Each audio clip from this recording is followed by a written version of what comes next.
on Zoom. No. Okay, go ahead. Hey guys, well, welcome to Decree Day number 12. We are having technical difficulties with Facebook. We don't know exactly why with connecting Zoom into Facebook, so we're just going to go directly live into Facebook. You can put your comments in there, and the guys that are on Zoom, well, you're going to have to pick up on Facebook. But today for the ladies, and let me just say this before we even start, social media right now is volatile.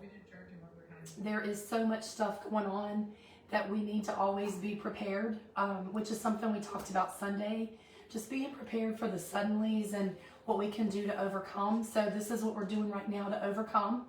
And we are currently looking for a different platform too, so that we'll obviously still be on Facebook, but be on a more secure platform so that we can get the word out. So we're working on it, okay?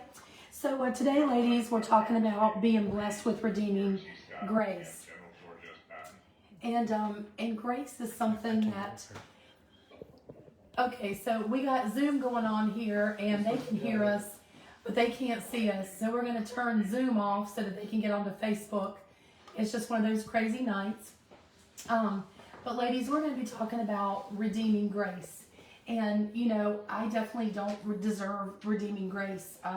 You know, I'm not that perfect, even though you may think sometimes I am, ha-ha. But you know, when God looks at me, he sees his son, he sees Jesus, who is perfect. And because of that, I have redeeming grace.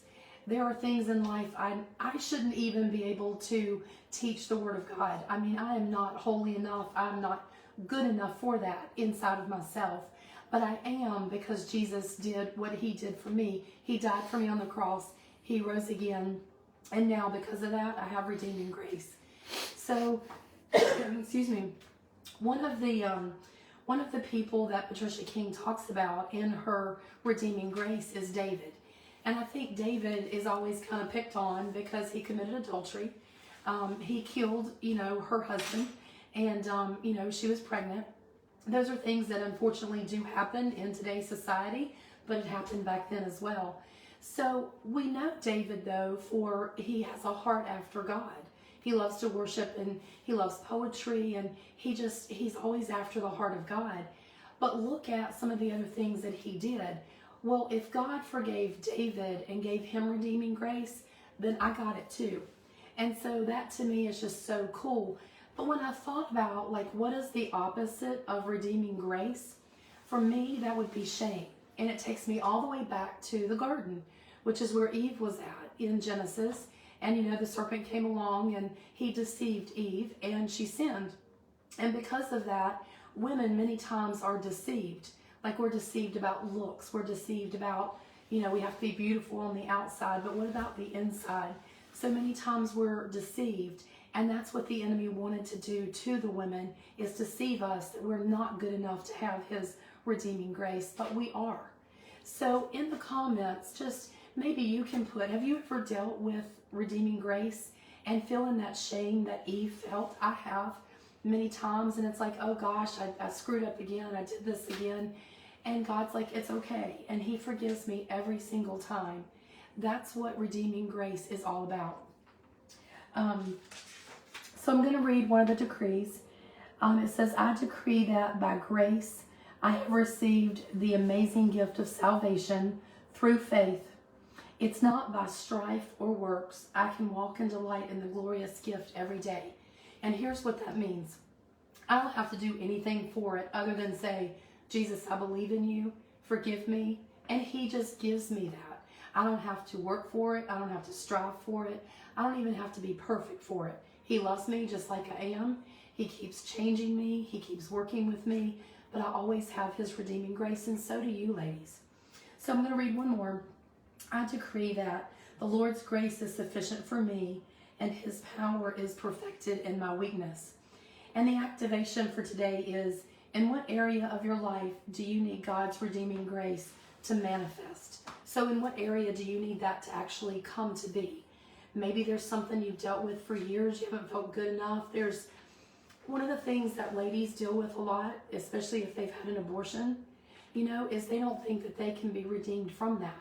I'm not saying that I agree with abortion, but there are things that have happened in life to many women, and they made that decision. Does that mean you're not forgiven? No, it doesn't. His redeeming grace takes care of everything. And that's one of the things that I see the enemy really going after women about, that and their looks, their shape, just what they have to project. And we don't have to project anything. He loves us just like we are.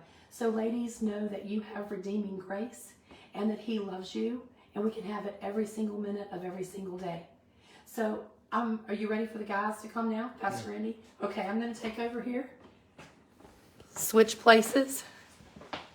Totally different tonight. That's okay. Adapt and overcome, right? All right, guys. Blessed with victory. Woohoo! Everybody likes a victory, right? Everybody likes to win. Everybody's a winner, right? We always want to win.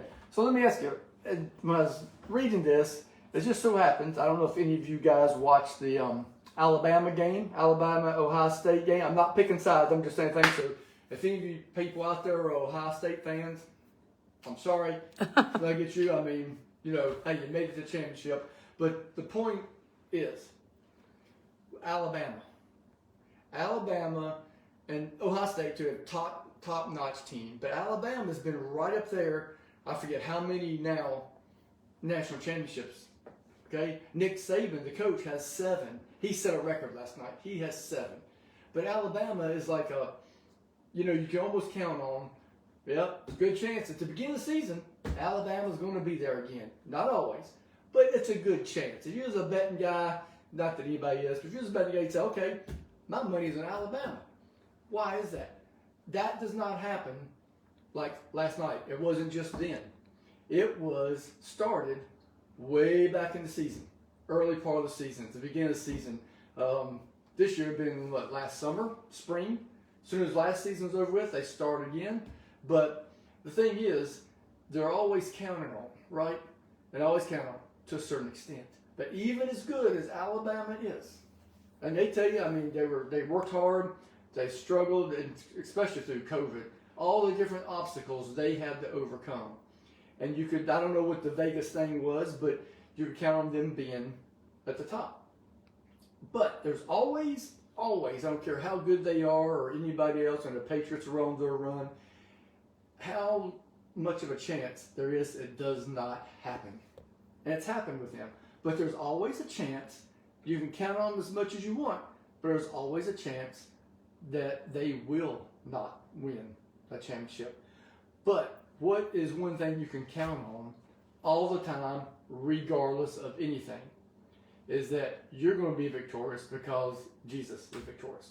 We win because of him. No ifs, ands, or buts about it.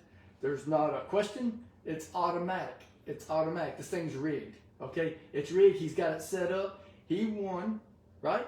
He's a winner. He's a victorious one.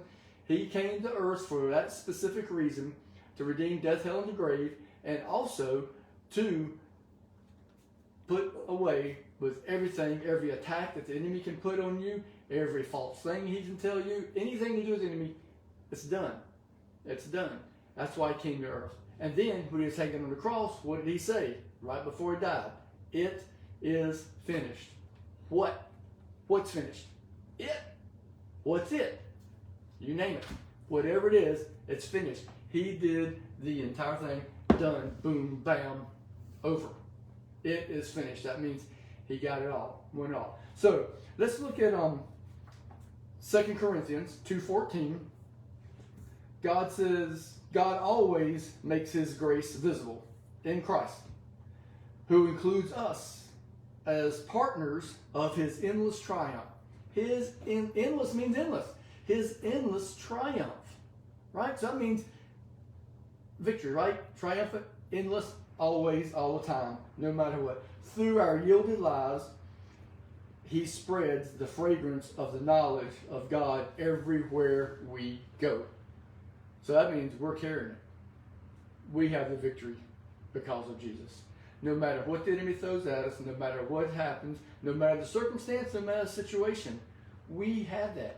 We have to get that here in our mind. It's done away with the victim mentality, the poverty mentality, whatever. It's a victorious mentality. And we remember we're fighting from victory, not for victory. So he goes on in the book. Pardon me, I gotta get my glasses. Isn't this just great tonight? I mean, you are seeing the raw of the raw. This is what happens when social media doesn't do what it's supposed to do. All right. So anyway, all right. So he goes on and talks about no matter what you're facing. All right, we are victorious, and then but because of Jesus, right? So now let me ask you this: does it always look like that? It doesn't. What happens? What do we do when things are screaming, you lost this, you're a loser, you're this, you're that, no, you're not going to win this battle, this is over, done. What do we need to do? We need to scream back at the enemy and say, no. That's not what the word says. That is not what it says, and we just read that in 2 Corinthians. I'm victorious. I'm triumphant with him. Endless triumph. So we just need to get that in there in our mind and just say, no, because of Jesus, because we're working across, I am victorious. And it's for everything. Any way, everything, every way, shape, or form. So what do we do with that? How about thanking him? How about start giving thanks? Well, you mean to tell me when I'm having a rough day, things are going on, I've got to thank him? Yes, we should. Do we? No. Do I? No.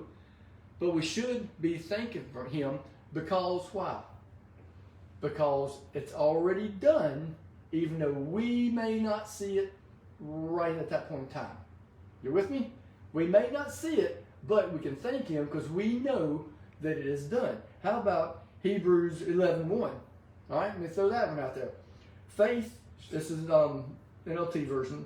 Faith shows the reality of what we hope for. It is the evidence of things we cannot see. What's the evidence? Faith. Yes, faith shows us the reality of what we hope for. So that means the evidence of it is. So if you have faith enough for it, that means it's there. Okay? If you have faith enough for it. So because of that, we can. So we just start thanking him. Thank you that you got this, God. I'm not going to have a victim mentality. I'm going to have a victorious mentality. And walk in that. By giving him thanks, even though we may not quite see it the way it is. 1 Thessalonians 5. He has is in there as verse 18, but I'm going to back it up a little bit and do 16 through 18. Always be joyful. Well, that's tough right there, isn't it? Always be joyful. Never stop praying. That don't mean you walk around 24 hours a day praying all the time. It's a spirit of prayer. Okay? Be thankful in all circumstances, for this is God's will for you who belong through Christ Jesus. Joyful. Don't stop praying. Be thankful. Back to the thankful part. So there's some interesting things in here that he lists. I was going to read some of this. Okay, it'd be a lot easier. The promise is not that you will always feel victorious. The promise is no matter what battle you are facing, in Christ you already have the victory. But we need to thank God for it. Because it is finished. There's no really, doing it with God, there's really no I've heard people say about the battle, there's a battle between good and evil, between God and the devil. There's no battle. That's already done. He finished that. He's victorious, so there is no battle. He's not even worthy of it. The next time you find yourself in a battle, remember two important things. First, Christ has already won the battle. Second, the Lord is leading you through triumph because he has blessed you with victory. How about that? Okay, the decrees. I'm not going to read them all, but there's a few of them I did note. The first one, the enemy is not winning in Christ. I already have victory. Bam. I am a victor in Christ. Every one of my circumstances must align with the total victory of the finished work of the cross. Let me repeat that. I am a victor in Christ. Every one of my circumstances must align with the total victory of the finished work of the cross. And let's see, I think let's do number 10. Jesus has done all and won all. I am blessed with victory. How about that? All right, the activation.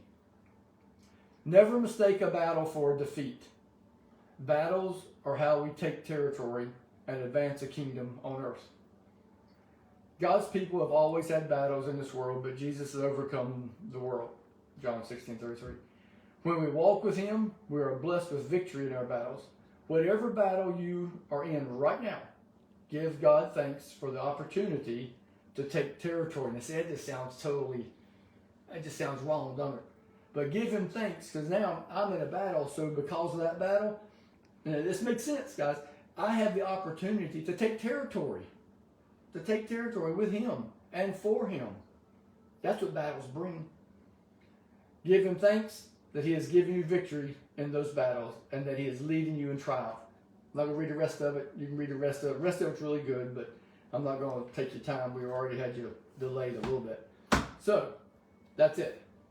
We're victorious. All right? So, thank you guys for hanging in with us through all the little challenges, right? So we'll work on that and see what's going on with it. But anyway, bless you guys. Hope you have an amazing night, an amazing day tomorrow, and we'll see you again here tomorrow night at 7 o'clock. Great. See you then. Bye.